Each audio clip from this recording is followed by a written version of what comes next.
عدد الخلايا العصبية في الدماغ البشري هو 100 مليار خلية.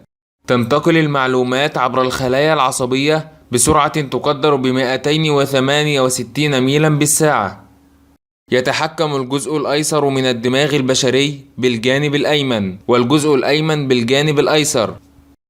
المقولة السائدة بأن البشر يستخدمون 10% فقط من دماغهم هي مقولة خاطئة. عدد الأفكار التي تجول داخل الدماغ البشري في اليوم الواحد هو 70,000 فكرة. يفقد العقل حوالي 85,000 خلية عصبية كل يوم. دماغ العالم ألبرت أينشتاين كان حوالي 1.2 كيلو جرام، وهو أقل من المتوسط وهو 1.4 كيلو جرام. يوجد بداخل الدماغ أوعية دموية تمتد بطول 100,000 ميل.